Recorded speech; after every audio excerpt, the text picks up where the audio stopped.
Welcome to Hitchhiker's Guide to Credit Repair. My name is Dinty, and today we're going to talk about some very basic stuff. So I'm going to skip the beginner's credit. We're going to assume at this point that you've had some life event that has caused you to have questionable credit. In my case, it was recovery from alcoholism or the alcoholism itself.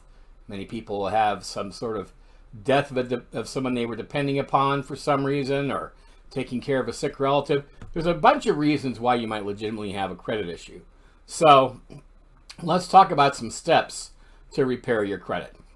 So the first thing you need to remember is do not pay, and I know this sounds terrible, but do not pay any debts that are already on your credit report and reported as collections. Don't pay them. Don't pay them at all. You know, if you want to keep your car and there's collections on there and they're trying to take your car, or you have some other guaranteed type of financing, and you're trying to protect that property, then yes, of course, pay it. But it will not help your credit. Let me repeat. Making a payment will not help your credit, and let me tell you why. Every state has a statute of limitations on how long that's valid. Now, it used to be pretty much universally 36 months. If the debtor could not get you to pay them anything within 36 months, then that debt legally goes away. It's no longer a legal debt. However, that's changed in most states, and it's changed for some things. Most states now, credit cards are 5 years, and certain items can be up to 10 years. But most bills are 5 years. Now, it's pretty easy to keep medical bills out of collections because they know that a lot of people know now if you make even one payment, then that period starts over. So let's say you're deeply in debt to any credit card, Capital One, doesn't matter, right? Credit One, I don't care. But you for whatever reason, you screwed up that credit card, you didn't make payments for a while, and now it's showing on your credit report as a collection. In other words, a collection agency has purchased that debt, or it's been transferred to a collection agency, and it might say something like 180-day write-off or something like that for the actual card. Don't make a payment. Once that debt's been written off, the bank or whomever no longer is trying to collect on it. They believe it's no longer collectible. And the collection agency, their job is to get any amount of money from you so that that debt continues to be a legally collectible debt as far into the future as it can be. So if you have a collection on your credit report, and you can find your credit report many places, Credit Karma, Credit Wise. There's a lot of different choices. I like both of those, but you can pretty much go anywhere you want. I don't recommend paying for it because, it's what's on your TransUnion and what's on your Equifax is pretty much going to be the same, especially when you have terrible credit. So let's talk about the second thing. So first of all, don't pay collections, all right?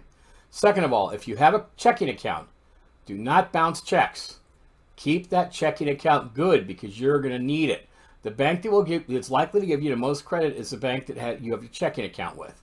There are a lot of options now for banks that offer relief from bounce checks. Capital One, for example, will generally give you 24 hours to make good on any overdraft before they'll count it as a bounced payment. And just don't get stuck in that because you bounce a few checks, your account goes negative. Now you're trying to avoid that bank by no longer depositing your paycheck in it, and it creates problems for you. So don't do that. However, going back to what I was saying before, so you're not going to pay these debts down. Well, how are you going to get rid of them, right? Well, for this, and I'm not recommending you go down this route, but it did work for me. You can use a credit repair service. Now, myself, I use a company called ASAP. I'll put their number and name here now. I've used them. They were recommended to me by a friend who's also used them, and I like them. I'm sure there's a lot of credit repair agencies out there. This is just one I've experienced with, and they did a good job for me. So what's going to happen is the credit repair service is going to do whatever they do, and over the course of about 90 days, your credit will be substantially cleaned up. In the case of ASAP, they've got rid of pretty much everything, right? Now, it's easier for them to get rid of older debts. So let's say that, you were like me and you were an alcoholic cretin for several years, and then you finally got sober, but during that several-year period you didn't pay any bills. That's kind of ideal for the credit repair company. If you just stop paying your bills, then it's the hardest because those collection agencies and debtors are still going to think it may be a collectible account. So once you've done that, now those basically no longer exist for all intents and purposes. Now, some of these people will sue you. The ones that will sue you especially are going to be the payday loan and the title loan companies. They will go to court every single time. However, that probably won't show up in your credit report, but you're going to have to pay them eventually. And we'll go into that later when we get into getting a mortgage portion of the show. So we're gonna limit this episode to just how you get started. Credit repair. Now you're back at about a zero. Okay, you may have a couple collections, but they're minor, and some are really hard to get rid of. Cell phone collections, I've noticed, are very hard to get rid of. But regardless, you do the best you can. So you've got a slightly negative zero. All right, you're a ghost with negative credit. So what do? Well, you have several options. The best option is going to be to get a collateralized credit account from your bank. Most banks, one of my banks is Academy Bank, and they offer you can put a $500 or whatever you want into an account, and then they give you a 14.9% interest rate. That money stays there, and then later on, when you convert it to a regular credit account, which you can, which I did, they give you that $500 back. So that's the best way to do it. Put as much as you can in. Obviously, the higher credit line, the better.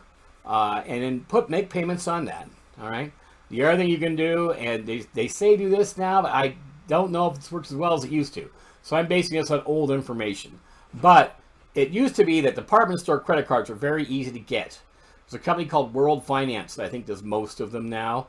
Victoria's Secret and all the Gap, I think, and all those mall stores. They in the past have been very easy to get. That's one you might want to try once you've had that. But you got to have something first. So you want to have that collateralized credit card on there. Now, the banks that are your bank will specifically set this up to make it appear as though it's a not collateralized credit card. Now, you may say, well, I have a whole bunch of offers, which you will, because as soon as you get bad credit, all these kind of credit card companies will come out of the woodwork, and they'll offer you a credit card with a $300 limit, but you got to pay $220 in fees, and the interest rate's 85%, and there's a $40 late payment fee. Don't get involved in those because they aren't going to help you. You're going to get the credit card, you can immediately be charged up on it, which is almost worse than not having it. So don't get those. What you want to do is you want to get the $500 credit card. You want to use it sparingly. Bear in mind that they're looking for under 20% debt on that credit card as ideal. So that's only $100. So you want to put some money on it, you want to pay it off, put some money on it, pay it off. Don't leave it with nothing because then it's, not really helping you. Do that for a while. And that's the way you get started. So we'll go back. You're gonna do, don't pay your creditors, unless they're collateralized creditors. Do not bounce any checks. Keep your relationship with your bank good. And then get a secured credit card from that bank. Almost everybody will have taken down a bank at some point during whatever that period is. So you're probably of a new bank anyway, and a smaller bank's going to be better. So you want to get the collateralized credit card, and then you're going to want to wait a few months and then get a department store credit card. So this is how we get started. Next episode, we're going to talk about buying a car. I'm Dinty. This has been the Hitchhiker's Guide to Credit Repair.